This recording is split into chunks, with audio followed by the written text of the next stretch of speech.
Magandang araw po sa inyo, Kuya Bari. Ganon din sa mga kasundo na walang sawang nakikinig sa inyong YouTube channel. Tawagin niyo na lang po ako sa pangalang Gerard. Ako po ay tubong Pangasinan. Nais ko lamang ibahagi po yaring kwentong ito tungkol sa karanasan ni Itay. Naganap nga po pala ang pangyayaring ito noong taong 1980. Mga anak, lumabas na kayo riyan, kakain na tayo. Malakas na sigaw ni Nanay Gloria. Palalim na kasi ang gabi, kaya naman ay tinatawag na kami ni Inay para maghapunan. Kinagawian na kasi namin na kumain ng sabay-sabay. Tatlo nga po pala kaming magkakapatid. Ako, si Lito at si Rafi. Lumabas na kami sa aming silid at saka pumwesto sa may hapagkainan. O mga anak, magugas muna kayo ng mga kamay nyo ha at tayo'y kakain na. Wika naman ni Tatay Bien. Kaagad namang kaming tumalima sa utos nito. Pagkatapos nun ay kumain na kami. Habang kumakain kami ay napag-usapan ni Nanay at Tatay ang tungkol sa negosyo na balak nilang ipatayo. Kapag ka nasimulan na natin ang ating negosyo at makaluwag-luwag na tayo sa pera, gusto ko sanang ipaayos itong bahay natin. Sabi ni Tatay Bien kay Nanay Gloria. Oo nga Bien, tsaka tingnan mo, butas na ang bubungan natin. Wika naman ni Nanay. Nakikinig lamang kami sa kanilang usapan habang kumakain kami. Panay usap sila tungkol sa pinaplano nilang negosyo. Makalipas ang ilang buwan, matagumpay nang nasimulan ni Tatay Bien at Nanay Gloria ang aming negosyo na sari-sari store. Habang lumilipas ang mga araw ay palago ng palago ang aming negosyo. Unti-unti na ring nakakabawi sina Tatay Bien at Nanay Gloria sa kanilang kapital. At hindi nga nagtagal na ipaayos na rin namin ang aming bahay. Nagpatuloy sa paglago ang aming negosyo dahilan sa kasipagan ni Nanay at Tatay.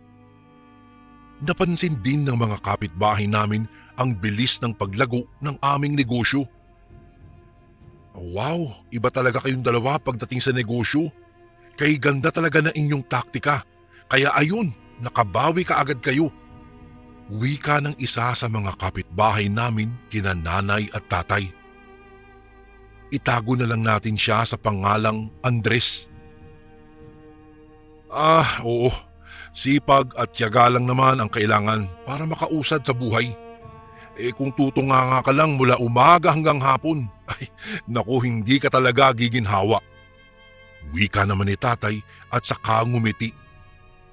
Sumang-ayon naman si Andres sa sinabi ni Itay. Makalipas ang ilang buwan, habang kumakain kami sa hapagkainan ay kumunot ang aking noo dahil bigla na lamang napatigil si Itay. May hawak-hawak siyang isang kalamansi at para bang biglang nag-iba ang reaksyon ng kanyang mukha. Tay, ano po ang nangyari sa inyo? Bakit po kayo nakatulala riyan at imbis na kumain po kayo? Tanong ko sa kanya. Napatingin din sina Inay at ang dalawa kong kapatid sa gawing kinauupuan ni Itay nang marinig nila ang tanong ko. Hindi ko maintindihan Tinan mo hindi ako makapiga ng kalamansi. Sagot ni Tatay Bien. Hindi ka makapiga ng kalamansi? Hindi naman masyadong matigas yan Wika naman ni Nanay.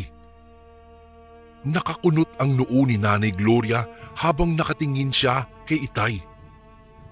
Ayon kay Tatay Bien, parang bigla raw siyang nawalan ng lakas, kaya naman ay nabigla kami sa kanyang tinuran. Napatigil kami tuloy sa pagsubo ng kanin. Nabaling kay Itay ang aming atensyon. Napansin kasi namin na parang may maling nangyayari sa kanya. Nawalan din siya ng ganang kumain kaya naman ay nagpaalam muna si Itay na magpapahinga muna siya Pumasok na muna siya sa kanyang kwarto habang kami naman ay naiwang blanko ang isipan.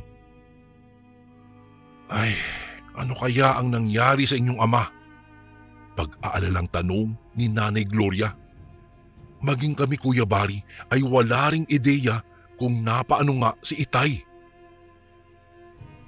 Baka masama lang po siguro ang pakiramdam niya, Nay. Sagot naman ng kapatid kong si Lito. Napabuntong hininga na lamang si Nanay Gloria at saka sinundan niya si Itay sa loob ng kwarto. Pagdating doon, nakahiga na si Itay. Kinabukasan, napansin namin na unti-unti nang pumapayat ang isang kamay ni Itay. Nang sumunod na mga araw, pati ang isang kamay ni Itay ay pumapayat na rin. Ang laki po talaga ng ipinagbago ng aking Tatay Bien. Hindi na rin ito nakapagtatrabaho at nakahiga na lamang siya sa kanyang kama. Naku, ano nangyari sa iyo, Bien? Bakit pumapayat ka ng ganito? Tingnan mo yung kamay mo, oh. Hindi ka naman ganito dati, ah. Nag-aalalang sambit ni Nanay. Habang tumatagal, ay napapansin naming palala ng palala ang kanyang pakiramdam. Hindi na rin siya kumakain at walang gana. Wala na rin siyang ganang makipag-usap kahit kanino. Madalas siyang tulala habang nakatitig sa kawalan. Hindi na namin alam kung ano ang aming gagawin upang maibalik sa normal ang mga kamay ni Itay. Sobrang payat na kasi at parang buto na lamang ang natitira.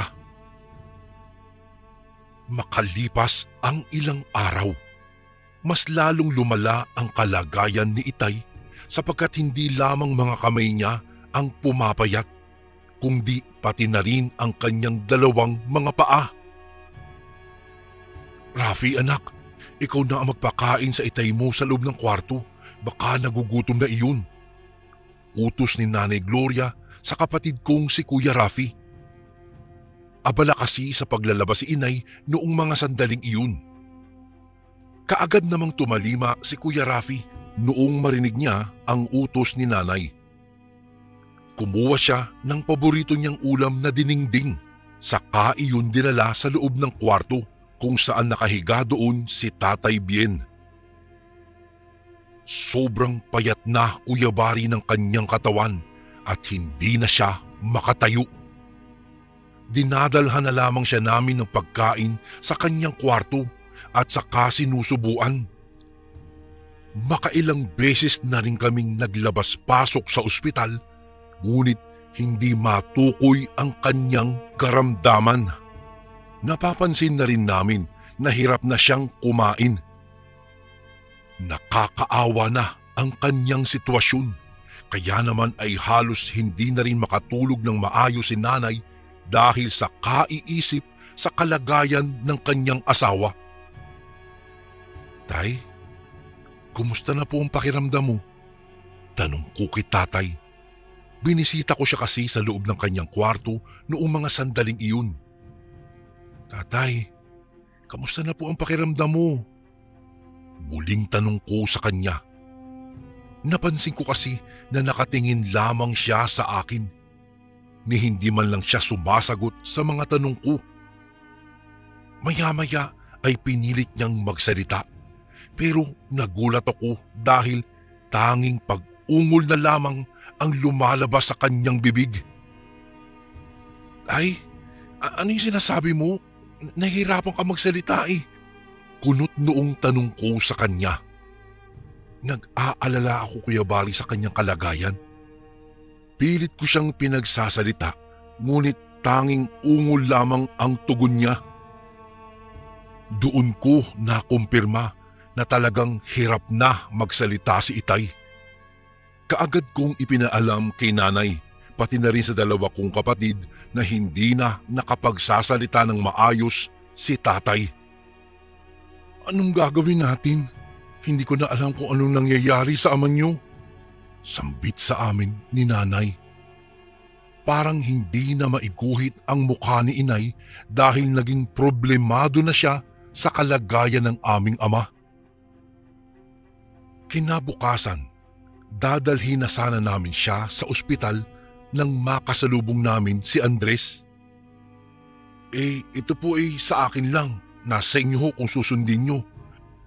Bakit ho hindi nyo subukang dalhin siya sa albularyo? Mukhang hindi naman kasi normal ang sakit niya. Sabi ng kapitbahay naming si Andres. Oo nga, Nay. Subukan natin dalhin sa albularyo si tatay. Kawawa na kasi siya. Palala na po ng palala ang karamdaman niya. Wika ni Kuya Rafi. Nag-isip ng matagal si nanay at maya-maya lang ay sumang-ayon na rin siya. At ayun nga po, Kuya Bari, dinala namin si Itay sa pinakamalapit na albularyo sa aming lugar. Gloria, binarang ang asawa mo kaya siya nagkakaganito. Sabi ng albularyo kay Nanay Gloria. Nagulat kami nang marinig namin ang itinuran nito. Ano po? Binarang po si Bien? Naku, sino man kaya ang nagpabarang dito? Ang bait naman niya. Wala siyang kaaway. Napakabait po ng asawa ko. Wika ni nanay. Hindi kami makapaniwala na binarang po si Itay. Kaya pala ganoon na lamang kalala ang kanyang sinasapit. Wala naman kasi kaming natatandaan na mayroong nakaaway si Itay, kaya napaisip kami kung sino ang gumagawa noon sa kanya. Ayon pa sa albularyo, masyadong malakas daw ang kapangyarihan ng mambabarang at hindi niya kakayanin yun. Nahihirapan pa rin kaming tukuyin kung sino ang nagpabarang kay Itay. Kaya naman, napagdesisyon na lang namin na dalhin sa iba pang albularyo si Tatay Bien. Ngunit kagaya ng naunang albularyo, hindi rin ito nakayanan. Hindi nakayanan ang kapangyarihan ng kung sino mang bumabarang sa kanya. Hindi ko na alam ang gagawin. Hindi ko na alam kung saan natin dadalhin ang ama niyo. Gulong-gulo na ang isipan ko. Singhal ni Inay nang makauwi kami sa bahay. Walang yaring kasi itong nagpabarang Wala namang kasalanan si Itay, pero bakit binarang pa siya? Napakasama niyang tao. Wika naman ng kapatid kong si Lito. Sigurado po ba kayo, Nay, na wala talagang nakalaban o nakaalitan si Tatay? Baka naman hindi lang natin alam. Pagtatanong ko naman. Halos nagkakagulo na kami sa loob ng aming tahanan dahil sa masaklap na sinasapit ng aming ama. Makakaaway? Sa sobrang bait ng Tatay Bien niyo, imposibleng may makaaway siya. Simula nang magkasama kami bilang mag-asawa, wala pa akong nabalitaan na nagkaroon ng kaaway ang tatay niyo. Naku, napakawalang niya talaga ng nagpabarang na yan. Walang puso. Dagdag pa ni Inay. Sa sobrang pag-alala niya ay parang hihimatayin na siya. Ay naman, kumalma lang po kayo. Mapapagamot din natin si Tatay. Wika ko naman kay Inay. Papaano pa ako kakalma kung ganito nakasaklap ang nangyayari sa ama ninyo? Kung tutuusin, ilang albularyo na ang napuntahan natin. Pero wala pa rin magandang nangyayari sa ama ninyo. Hindi pa rin siya gumagaling. Mababakas sa tono ng kanyang boses na nag-aalala talaga siya sa kalagayan ng kanyang asawa. Nay, bakit hindi natin subukan ulit na dalhin si Itay sa iba namang albularyo? Baka sakaling doon siya gagaling. Suwestyon ko naman kay Inay. Hindi talaga kami tumigil, Kuya Bari, sa kaiisip ng solusyon hanggat hindi namin napapagaling si Tatay. Ayaw naman kasi naming pabayaan na lamang siyang doon ay nakahiga at nagdurusa sa kanyang karamdaman. Mayroong kaibigan si Inay na nagsabi na dalhin daw namin si Itay sa isang parte sa Caloocan. na kung saan doon nakatira ang kilala niyang magaling na manggagamot. Kaagad naman kaming naging interesado sa sinabi nito. Nagbabaka sakali kaming mapapagaling ng manggagamot na iyon si tatay, kaya naman ay hindi na namin pinatagal pa ang mga araw. Agad naming dinala si tatay doon sa isang parte sa Caloocan at nakumpirmang binarang nga si Itay. Kagaya ng ibang mga albularyong napuntahan na namin, ay nagsagawa rin ito ng orasyon. Ngunit bigo itong labanan ang taglay na lakas na kapangyarihan ng bumabarang sa aming ama. Sobrang lakas ng kapangyarihan ng bumabarang sa taong ito. Wika ng albularyo. Ipinagtapat din ito sa amin na hindi raw niya kayang pagalingin si tatay sapagkat hindi sapat ang kanyang kakayahan upang tapatan ang lakas ng kapangyarihan ng mambabarang. Lungkot na naman kami dahil sa sinabi ng albularyo. Kung kaya't napagdesisyonan na namin na iuwi na lamang sa aming bahay ang aming ama. Dahil doon ay parang nawawala na kami ng pag-asang gumaling pa ang aming ama. Hindi na kami makapag-focus sa aming mga ginagawa dahil nabaling na ang aming atensyon kay tatay. Kami ni Lito at Kuya Rafi ang nag-aalaga kay Tatay Bien kapag mayroong ginagawa si nanay. Sa katunayan, Kuya Bari, talagang awang-awa na kami kay inay dahil ilang gabi na itong hindi nakakatulog ng maayos. Binabantayan niya lagi si tatay at kinakausap habang pumapatak ang mga luha ni inay.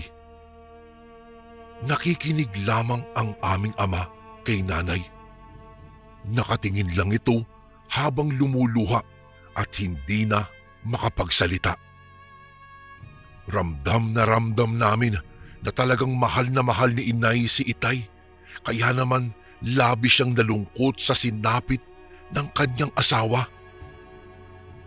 Ayaw niyang mawala sa amin ang aming ama, kaya parang mababaliw na si inay sa kakaisip kung saang manggagamot namin dadalhin si Itay para gumaling lamang siya. Isang gabi, habang mahimbing kaming natutulog, ay bigla kaming nagising dahil sa malakas na sigaw ni inay. "Kumising kayo! Ang Itay ninyo! Sumuka ng ipis! Sumuka ang Itay ninyo ng ipis!" Pagsusumigaw ni inay sa amin. Kahit inaantok pa ako, ay agad akong bumangon, Kuya Bari. Kaagad akong tumungo sa kwarto ni Itay at muntik nang bumagsak ang aking mga luha nang makita ko ang sitwasyon ng aking ama. Kitang-kita ko kung papaano lumabas ang mga ipis mula sa kanyang bibig. Pati si Kuya Rafi at Lito ay nagising na rin. Bigla kaming natakot at kinabahan. Hindi ko po maipaliwanag ang nararamdaman ko noong mga sandaling iyon. Takot man akong lumapit ay dinaluhan ko pa rin ang aking ama at tinulungan siya. Kinaumagahan, kaagad kaming nagtanong sa iba pa naming mga kakilala kung may kilala pa ba silang albularyo na magaling at makakagamot sa aming ama. Halos napadpad na kami sa kabilang bayan, mahanap lamang ang tamang albularyo. Hanggang sa isang lalaki ang nagsabi na mayroon daw siyang kilalang manggagamot sa isang probinsya. Ayon sa kanya ay napakarami na raw na napagaling ito. Kaagad naming hiningi ang address na kinaroroonan ng albularyong iyon at nang malaman na namin ang address, agad naming dinala ang aming ama sa bahay nito. Nang makarating kami ay nakita namin ang haba ng pila ng mga taong gusto ring magpagamot sa albularyong nasabi. Mahaba ang pila, Kuya Bari. Halos inabot kami ng 8 oras bago kami nakaharap sa albularyo. Hindi naman nagtagal ay sinimula na ang panggagamot kay Itay. Habang ginagamot si Itay, kasabay ng albularyo ay nagdasal kami ng rosaryo. Sa sobrang bagal ng pagdasal ng rosaryo ay halos inabot ng 1.5 oras ang pagdarasal. At Kuya Bari, para malaman nyo kung gaano kabagal ay ganito po ang pagdarasal. Aba, Ginoong Maria, napupuno ka ng grasya. Ang Panginoong Diyos ay sumasa inyo. Bukod kang pinagpala sa babaeng lahat at pinagpala naman ang iyong anak na si Jesus. Santa Maria, Ina ng Diyos, ipanalangin mo kaming makasalanan ngayon at kung kami mamamatay. Amen. Ganoon po Kuya Bari, ganoon kabagal ang rosaryo. Araw-araw kaming naroon upang magdasal ng ganoon kabagal. Hanggang sa umabot ng 1 linggong gamutan. Araw-araw po ay nagro-rosaryo kami kasama ang albularyo. Sa huling araw ng gamutan, habang patuloy na ginagamot si Itay, ay mayroong nakuhang mga itim na pako ang albularyo mula sa batok ni Itay. Nagulat kaming lahat nang makita namin iyon. Parang hindi kami makapaniwala, ngunit kitang-kita namin kung papaano bunutin ang bawat pako doon sa batok ni Itay. Papaano nangyaring may mga pako sa batok si Tatay?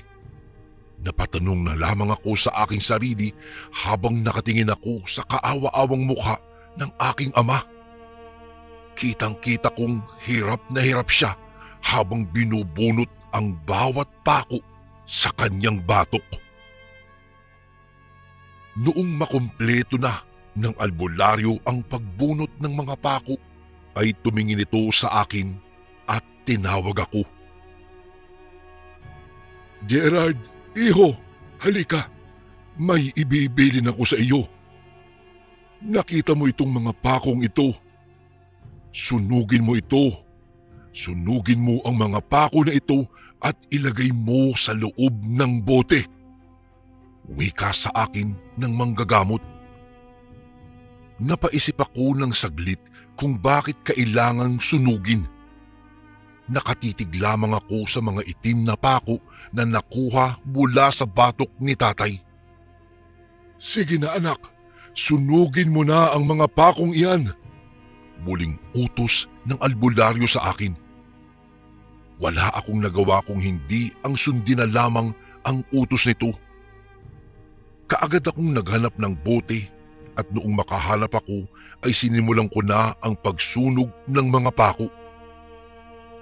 Grabe Kuya Gerard, parang hindi ako makapaniwala na may nakuhang mga itim na pako mula sa batok ni Tatay. Grabe naman ang kapangyarihan ng mambabarang na yun. Wika sa akin ni Lito. Oo nga, ewan ko ba sa mga tao ngayon. Hindi ko maintindihan kung bakit nagagawa pa nilang barangin ang kanilang kapwa gayong wala namang ginagawang masama ang tatay natin. Kung sino man ang bumarang na iyon, bahala na ang Diyos sa inyo. Sagot ko naman sa aking kapatid. Kagaya ko Kuya Bari, hindi rin matanggap ni Lito ang katotohanang binarang ang aming ama. Habang nag-uusap kami ni Lito, ay biglang dumating si Nanay Gloria at Kuya Rafi. Parang pasan-pasan nila ang mundo sapagkat halos hindi na maiguhit ang ekspresyon ng kanilang mga mukha. Maya-maya lang ay bigla kong natanaw ang kunting pagpatak ng mga luha ni Inay. Nay, bakit po kayo umiiyak?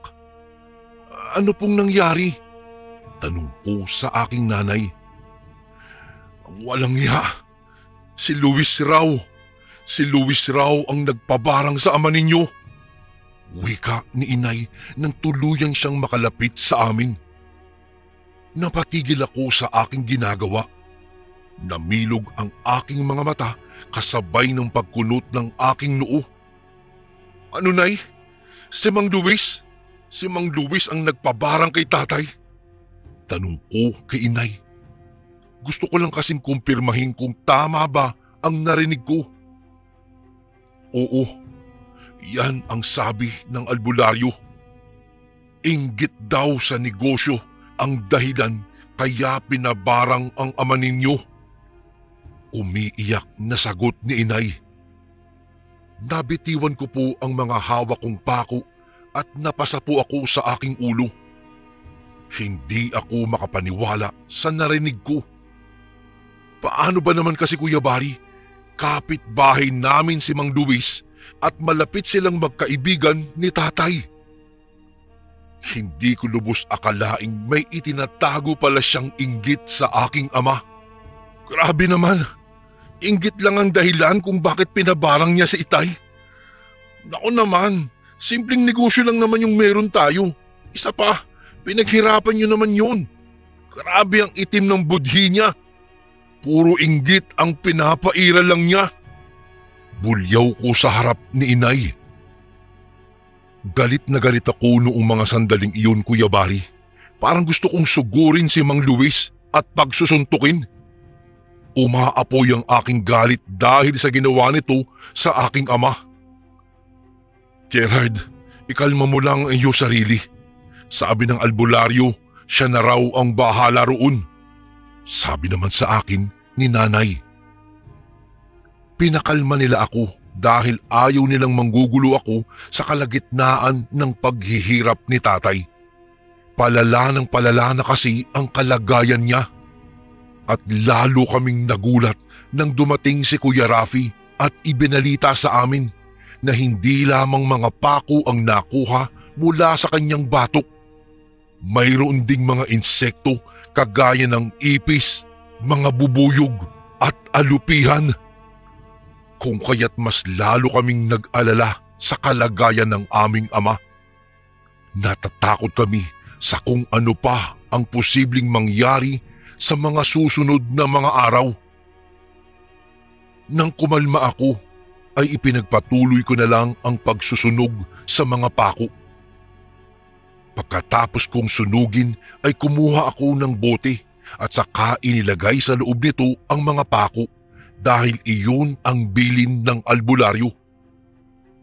Matapos kong ipasok ang mga sinunog na pako sa bote, gulat na gulat ako sa nangyari dahil biglang gumalaw ang mga pako.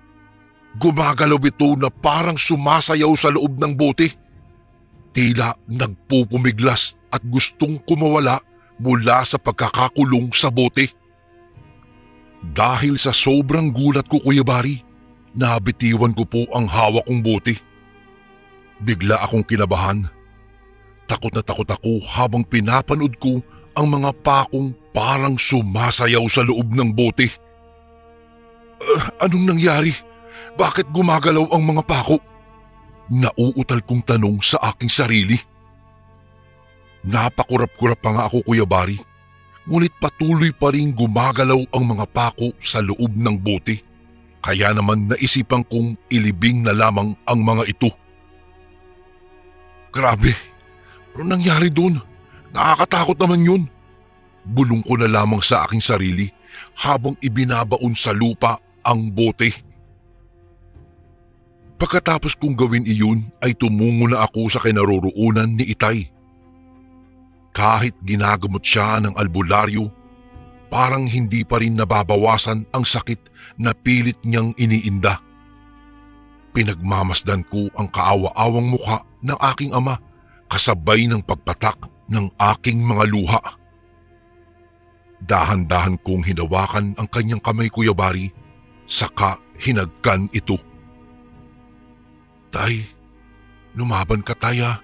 Huwag kang susuko. Mahal na mahal ka po namin. Nandito lang kami para sa iyo.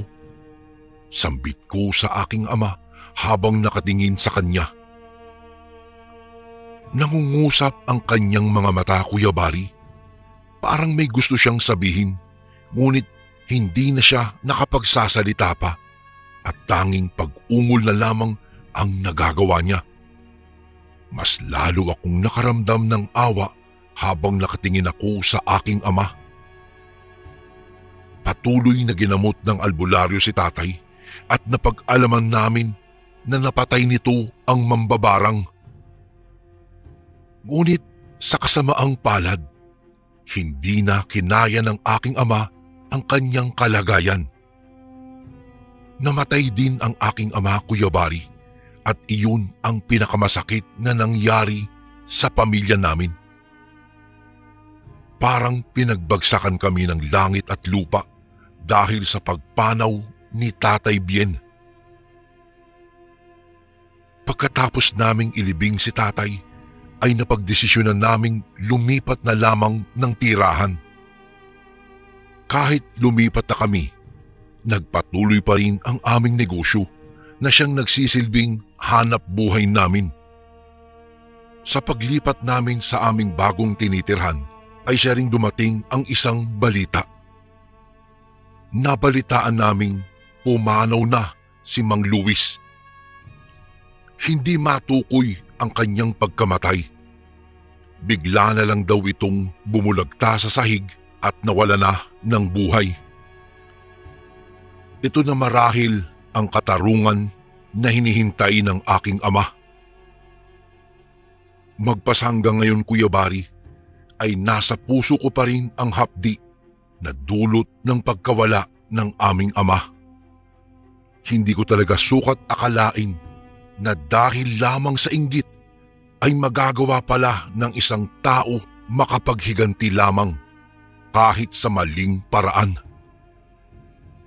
Isang kasaysayan sa aming buhay ang hindi na namin malilimutan.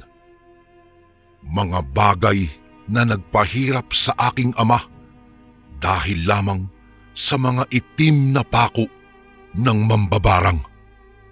Hanggang dito na lang po ang aking kwento, Kuya Bari, at sana po ay mapili niyo pong basahin ito sa mga darating na araw. More power po sa inyong channel and God bless po sa lahat ng kasundong nakikinig ngayon. Lubos na gumagalang, Gerard.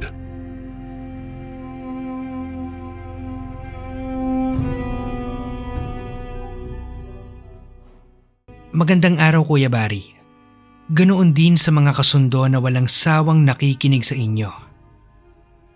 Itago na lamang po ninyo ako sa pangalang Rebecca. Nais ko lamang ibahagi itong kwento tungkol sa karanasan ng aking kuya.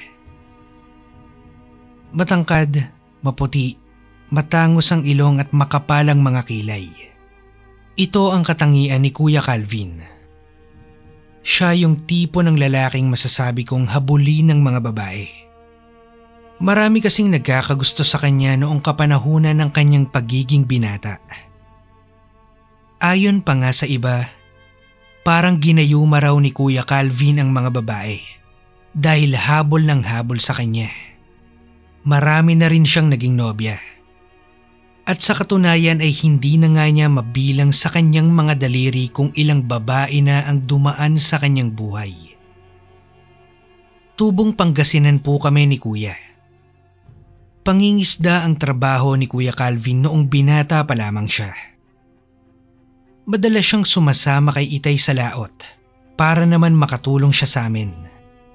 Mahirap lang kasi kami, Kuya Bari. At tanging pangingisda lamang ang pinagkukunan namin ng hanap buhay. Araw ng Sabado. Madaling araw yon nang tumungo sa laot sina Kuya Calvin at Tatay Alfredo. 18 taong gulang pa lamang si Kuya noon, pero marami na siyang alam tungkol sa iba't ibang uri ng pangingisda. Madaling araw silang umaalis at umuuwi ng mga bandang 6 o 7 ng umaga. Maraming mga tao ang nag-aabang sa gilid ng dagat para bumili ng isda. Uso rin sa aming lugar noon ang mag-ihaw ng isda sa gilid ng dagat. habang pinapanood ang banayad na paghampas ng alon sa karagatan. Nang makadaong na sina Itay at Kuya Calvin, kaagad na nagsilapitan ng mga tao patungo sa bangka. Tiningnan nila kung marami ba ang isdang nahuli ni na kuya at tatay. Grabe! Napakarami naman ng isdang ito. Sambit ng isang matandang lalaki nang makita nito ang mga nahuling isda nila kuya. Napakarami kasi ng kanilang isda, Kuya Bari. Mga mahigit 100 kilo ang mga isdang naroon. Nakalambitin pa sa kanilang lambat. Nagtulong-tulong ang mga tao sa pagkuha ng mga isda mula sa lambat.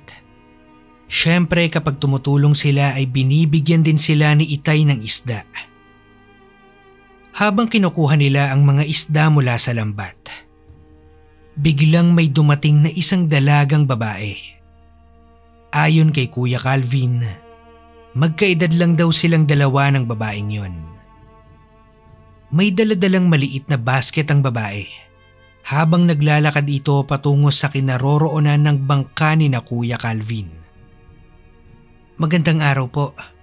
Pabili po ako ng 2 kilong isda. Wika raw ng babae nang makarating ito sa tapat ng bangka. Simpleng t-shirt lamang at pants na maong ang suot ng babae. Meron pa raw itong malaking sombrero. Isang sombrero na kagaya ng mga ginagamit ng mga magsasaka sa kanilang bukirin. Unang kita pa lang daw ni Kuya Calvin sa babae ay masasabi na niyang baduy ang klase ng pormahan nito. Oy, Luna! Nandito ka pala. Mabuti naman at napasyal ka rito sa dagat. Sabi raw ng isang matandang lalaki sa babaeng may hawak-hawak na basket. Dahil doon, nalaman ni Kuya Calvin na Luna pala ang pangalan ng babae. Inutusan po kasi ako ni nanay na magabang ng isda para maiba naman ang aming ulam. Sawa na raw kasi siya sa ulam na puro na lang gulay. Sagot ni Luna sa kanyang kausap na si Mang Dolpo. Mukhang magkakilala raw ang dalawang yon ayon kay Kuya, sapagkat kung saan-saan na napadpad ang kanilang usapan. Nakikinig lamang daw si Kuya Calvin habang patuloy siyang nangunguha ng isda sa lambat. Oo nga pala, Luna. Di ba wala ka pang nobyo? Tamang-tama. Single din itong si Calvin. Bagay na bagay talaga kayo sa isa't isa. Pareho kayong mga masisipag. Sabi pa raw ni Mang Dolpo kay Luna. Nagtawanan daw ang lahat ng mga naroon habang inaasar nila si Luna kay Kuya Calvin. Pangisi-ngisi lang daw si Luna. Samantalang si Kuya Calvin naman ay halos hindi na maiguhit ang mukha. Naiinip daw kasi siya kapag inaasar siya sa mga babaeng hindi naman niya tipo. May pagkasuplado rin kasi si Kuya Calvin. Nako, minsan nga daig pa niya ang babaeng may regla kapag tinutopak siya. Mula nang ipakilala ni Mang Dolpo si Luna kay Kuya Calvin, napansin daw ni Kuya na palaging nakatingin sa kanya si Luna. Habang abala raw si Kuya sa pangunguha ng mga isda sa lambat, nahuhuli niya si Luna na pasulyap-sulyap sa kanya. Ay, pabilhin na ninyo si Luna ng isda. Para naman makauwi na siya sa kanilang bukid habang sariwa pa yung mga isda. Wika ni Mang Dolpo. O sige, Calvin. Kunin mo muna yung timbangan at pabilin mo itong si Luna ng 2 kilong isda. Utos ni tatay kay Kuya Calvin. Muli na namang nagtawanan ang mga taong naroon. Panay asar daw sila kina Kuya at Luna.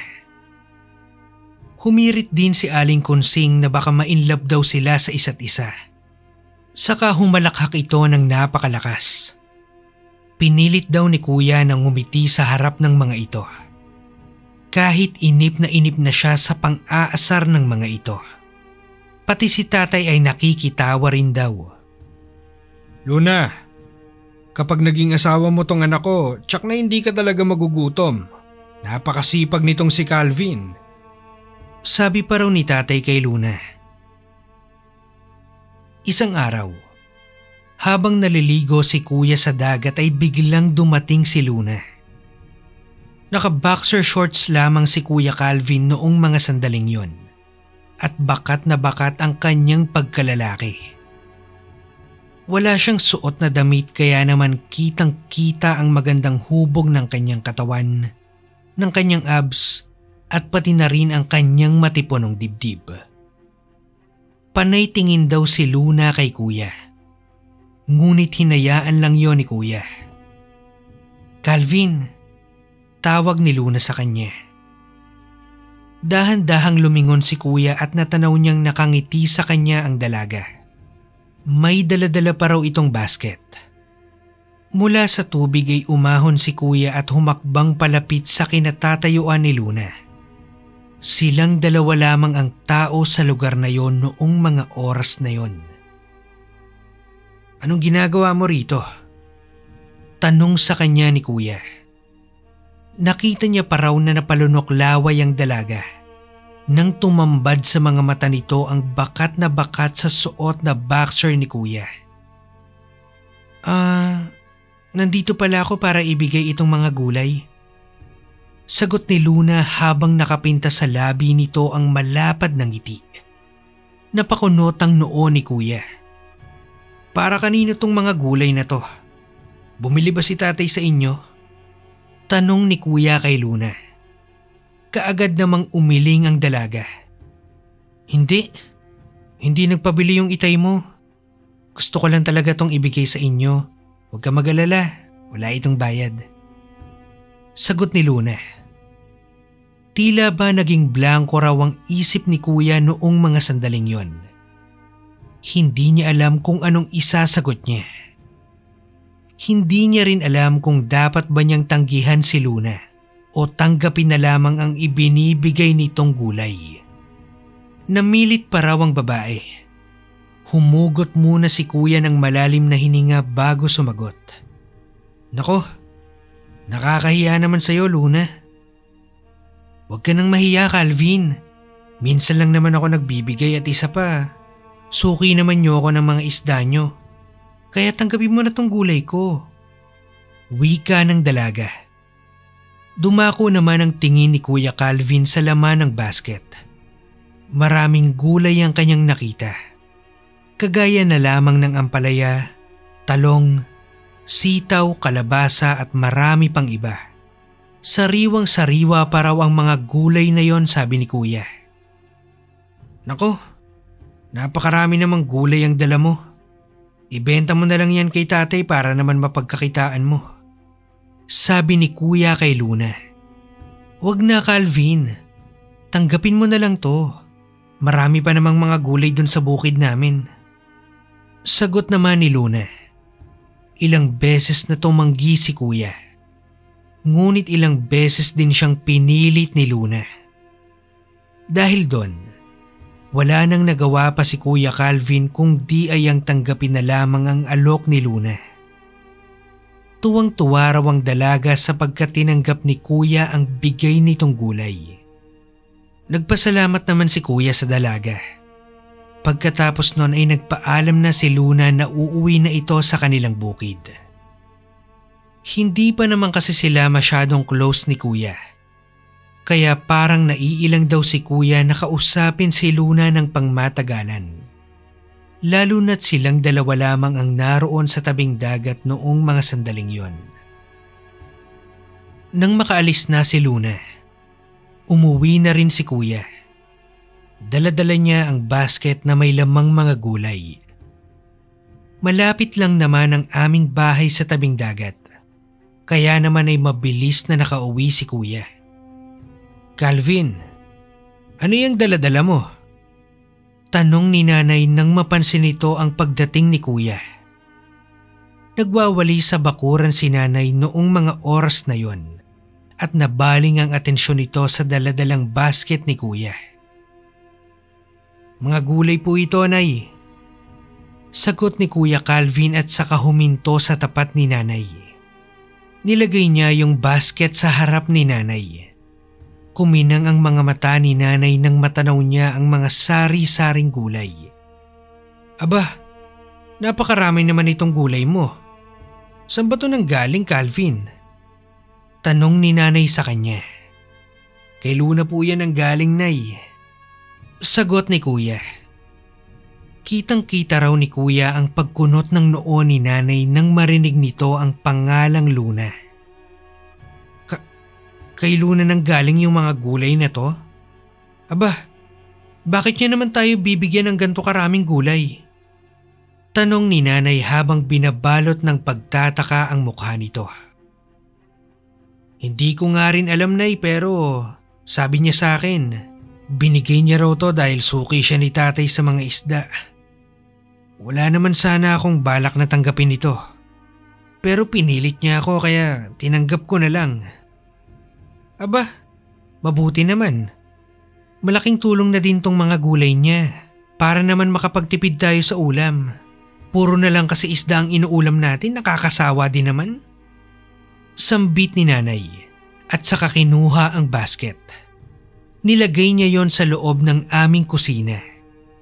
Natatawa na lang daw si Kuya Calvin dahil tuwang-tuwa raw si nanay sa gulay na bigay ni Luna.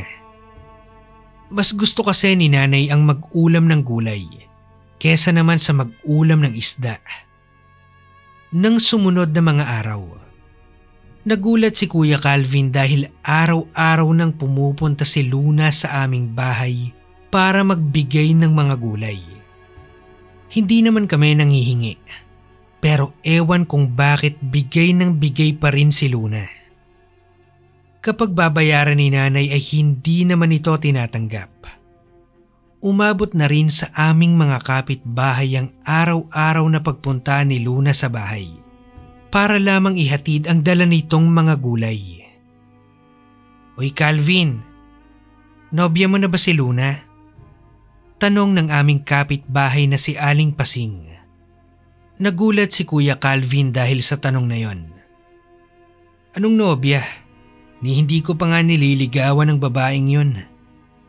Sagot ni Kuya Calvin. Wala sa oras na napakunot noo si Aling Pasing. Sus, parang nobya mo naman yun ah. Palagi nga siyang pumupunta sa inyo at binibigyan ka ng gulay. Wika pa ni Aling Pasing. Hindi na lamang pinansin ni Kuya ang mga pinagsasabi nito. Sa katunayan, hindi lamang si Aling Pasing ang nagtatanong kay Kuya kung magnobyo na ba sila ni Luna. Pati ang iba naming kapitbahay ay nagtatanong din. Ang buong akala nila ay magnobya na sina Kuya at Luna.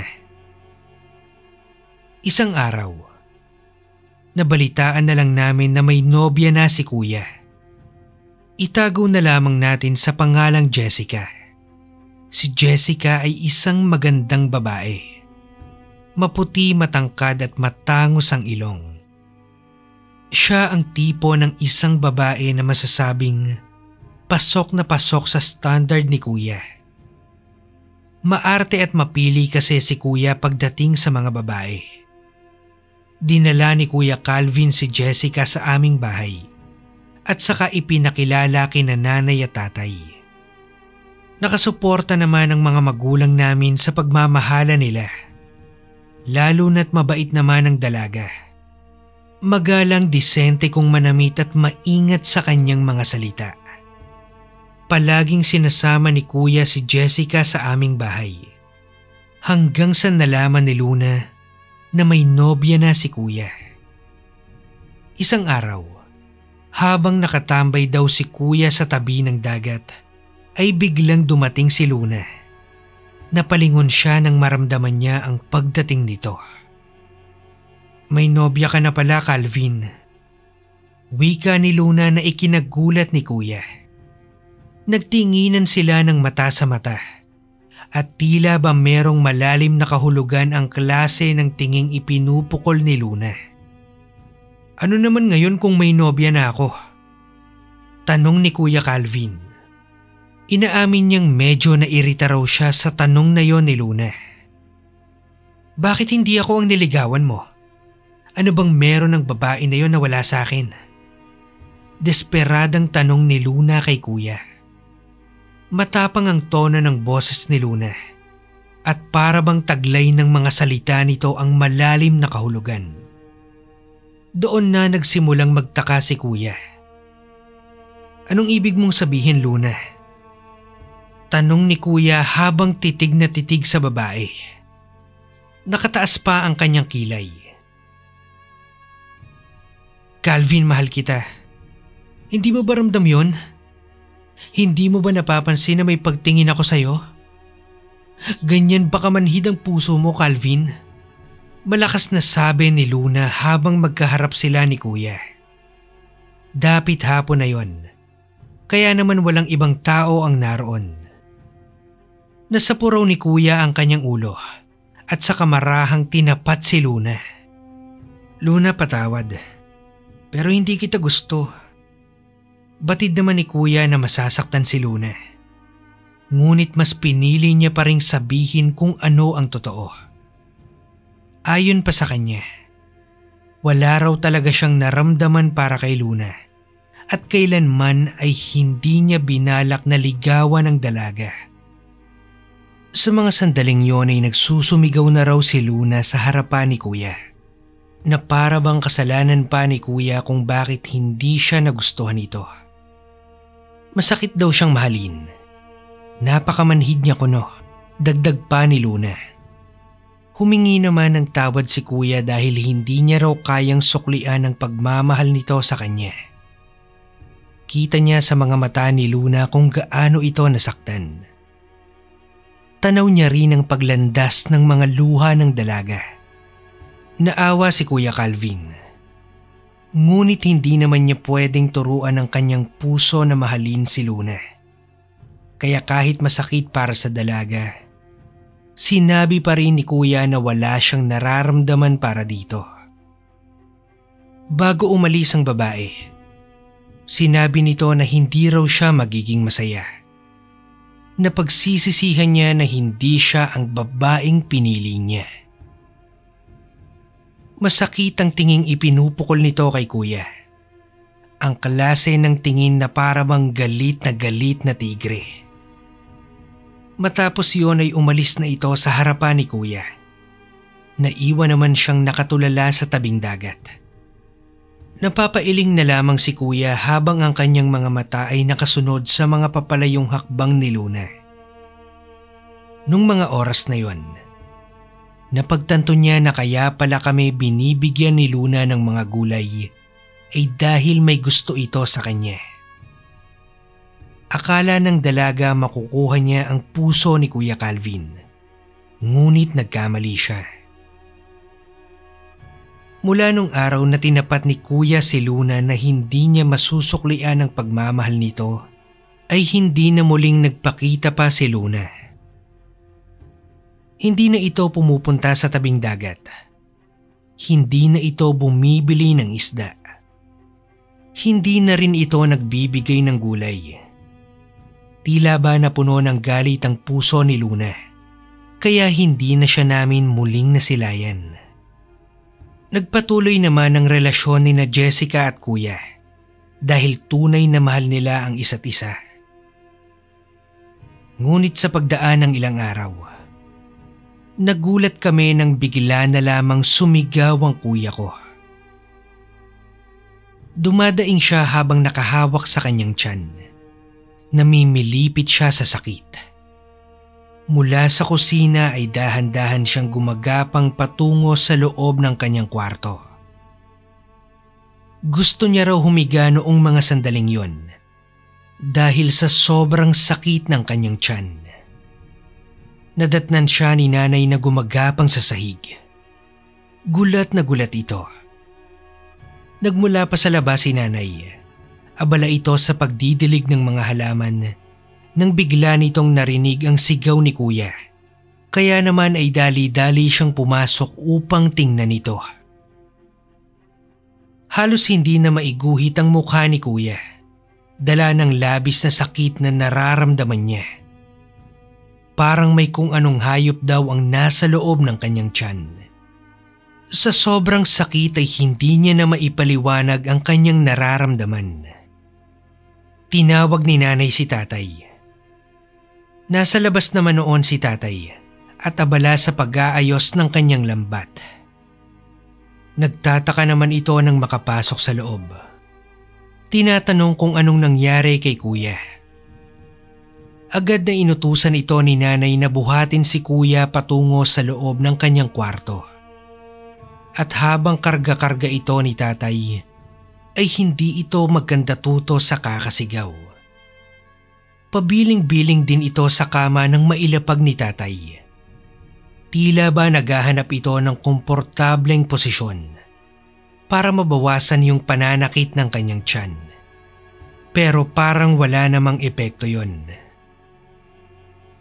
Kinakabahan na noon ang mga magulang namin. Awang-awa sila sa kuya ko at hindi na nila alam ang gagawin. Ang alam ko, sinubukan na nilang painumin si kuya ng kung ano-anong gamot. Kaso hindi pa rin nawawala ang sakit ng tiyan nito. Nang tanungin ni nanay kung anong kinain ni kuya, si tatay ang sumagot. Kung anong kinain namin, ganoon din daw ang kinain nito. Kanin lamang sa kaisda. Kaya nga hindi nila matukoy ang dahilan ng nararamdaman ni kuya. Baka raw nahampas lang siya ng masamang hangin. O kaya naman ay hindi natunawan. Makalipas ang ilang minuto, may mga nakiusyoso ng mga kapitbahay sa nangyayari kay kuya. Hirit ni Aling Pasing, dalhin na raw sa ospital si kuya. Sumang-ayon naman ng ibang naroon. Wala namang nagawa ang mga magulang ko. Dinala nila si kuya sa ospital kasi parang palala ng palala ang sakit ng tiyan nito. Halos kalahating oras naman kaming bumiyahe sakay ng tricycle. At sa loob ng kalahating oras na yon, puro sigaw lamang ng pagdaing ni kuya ang maririnig. Isang araw ang tinagal namin sa ospital. Wala rin namang nagawa ang mga tumingin kay kuya. Hindi pa rin kasi mawala-wala yung sakit ng kanyang tiyan. Nabubulabog na nga yung ibang mga pasyenteng naroon dahil sa malakas na pagsigaw ni kuya. Ayon pa sa doktor, wala naman silang nakitang kung ano at negatibo ang resulta ng mga test. Dahil doon nagdesisyon na lang sila nanay na iuwi na lang sa bahay si kuya. Ilang oras pagka-uwi namin, biglang nagsuka si kuya. Sa maniwala kayo o hindi, Kuya Barry, maliit na palaka ang isinuka ni kuya. Magkahalong pagtataka at pagkagulat ang naging reaksyon namin sa nangyari. Lalo na nang makita namin na buhay ang palaka at tumalon-talon pa yon sa kama. Mas nataranta pa kami nang dalawang sunod-sunod ulit na nagsuka ng palaka si kuya. 3 palaka na tuloy ang patalon-talon sa kama. Damang-dama ko ang pag-aalala ni tatay nang bulyawan niya si nanay. Pinabayaan niya raw kasi si kuya. Baka raw kung saan-saang lugar na ito nagpupunta at oo lang siya ng oo kapag nagpapaalam ito. Sabi naman ni nanay, hindi naman gumagala si kuya. Puwera na lang kapag may inuutos siya dito. Biglang sulpot naman si Mang Kanor. Inawat niya si natatay sa pagbabangayan. Ang mabuti pa raw, dalhin na sa albularyo si kuya dahil hindi na raw biro ang nangyayari dito. Nang madala si kuya sa manggagamot, matindi raw ang gumawa noon sa kanya. Kinukulam daw si kuya at bago pa man magsimulang mag-orasyon ang matandang manggagamot, nagsuka na naman si kuya. Pero nung mga oras na yon ay hindi na palaka ang isinuka nito, kundi mga ipis. Halos masuka rin kaming mga naroon sa nasaksihan namin. Nakakaawa ang kalagayan ni Kuya Calvin. Tila ba hinang-hina na ito at iba na ang kulay ng balat. Putlang-putla na rin siya, Kuya Barry. Para bang sa bawat oras na dumadaan, Pagrabe ng pagrabe ang pagpapahirap ng kung sino mang kumulam sa kanya. Ang matindi pa doon, walang nagawa ang albularyong malapit lang sa amin. Hindi niya raw kaya ang lakas ng namarusa kay kuya. Nagsuhestyon naman si Mang Kanor. May kilala daw siyang magaling at mahusay sa mga ganong klaseng pamarusa. Kaso 2 oras daw ang biyahe papunta roon. Umuon na lang ang mga magulang ko at ibinigay na ng matanda ang address ng magaling na albularyo. Isinama naman nila ako dahil wala akong kasama sa bahay kapag nagkataon. Isa pa, ayokong magpaiwan dahil natatakot ako. At yun nga, Kuya Barry, bumiyahe kami ng 2 oras. Padilim na rin nang makarating kami doon. Pagkarating doon, tila ba nakaabang sa amin ng matanda na nagpakilalang si Tatay Umar. Siya raw ang manggagamot. Para bang alam na alam nito at inaasahang darating kami. Hindi na nagtanong pa ang matanda. Alam na kaagad nitong nakulam si kuya at malakas daw ang gumawa noon sa kanya. Wala na itong tinanong at hindi na rin nanghingi ng kung ano-anong detalye dahil alam na nito kung ano ang gagawin. Nakahanda na rin ang mga gamit nito sa panggagamot. Ang kailangan lang daw niya ay makapasok kay kuya nang sa gayon ay makausap niya ang namarusa. May mga inusal itong dasal hanggang sa lumipas ang ilang minutong nakapikit si Tatay Umar. Nang dumilat ito ay may mga ginawa pa ito at inusal na mga orasyon kay kuya. Habang lumilipas ang oras at tumatagal ang gamutan, kapansin-pansin naman ang pagbabago ng balat ng kapatid ko. Nawala na rin ang pamumutla ng kanyang mga labi at bumalik na ito sa dati. Wika ni Tatay Umar. May nagkagusto raw kay kuya. Ngunit hindi naman maibalik ni kuya ang pagmamahal sa babae. Kaya galit na galit ito at ipinakulam sa mismong ina nito si kuya. Hindi na siya nagbanggit ng pangalan, pero alam namin kung sino ang may gawa nun. Walang iba kundi si Luna. Malakas daw ang pamarusang ibinigay kay kuya. Pero nakontra naman daw niya ito. At tinakot pa ang kumulam kay kuya na kukunin ng buhay ng mga mahal nito kung hindi babawiin ng pamarusa. Nagkasundo umano sila ng ina ng babae. Kaya agad ding nakabawi ng lakas at bumalik sa dati si kuya. Napawi na rin ang pananakit ng kanyang tiyan. Agad nga itong tumayo pagkatapos at nakailang baso ng tubig dahil labis-labis ang kanyang pagkauhaw. Lubos din ang aming pasasalamat kay Tatay Umar dahil nailigtas niya ang buhay ni kuya. Nang makauwi kami sa bahay, okay na ang pakiramdam ni Kuya Calvin. Natuwa kami dahil hindi na siya nahihirapan. Pagkaraan ng ilang araw, kusang pumunta sa aming bahay si Luna at humingi ng tawad. Nangako ito na hindi na raw uulitin ang ginawa niya kay kuya. Kahit grabe ang ginawa ni Luna, ay pinatawad pa rin siya ng pamilya ko. At mula noon ay hindi na nangingialam si Luna sa buhay ni kuya. At nabalitaan na lang namin na lumipat na sila sa ibang lugar. Ikinasal naman si Kuya Calvin at Jessica pagkalipas ng ilang taon. Hanggang dito na lamang ang aking kwento, Kuya Barry. Maraming salamat sa mga sumusubaybay. Muli, ako si Rebecca. Ang masasabi ko lang sa lahat ng nakikinig ay huwag tayong magtanim ng galit sa ating kapwa. Kapag hindi tayo gusto ng taong gusto natin, matuto tayong tanggapin na lamang ang katotohanan. Nang sa ganon ay mamuhay tayo ng tahimik at payapa.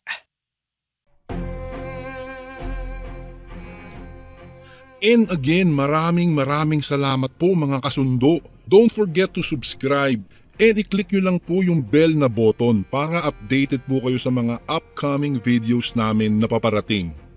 Maraming salamat po ulit. God bless and ingat po lagi dyan. Ito po si Kuya Bari at ako ang Sundo.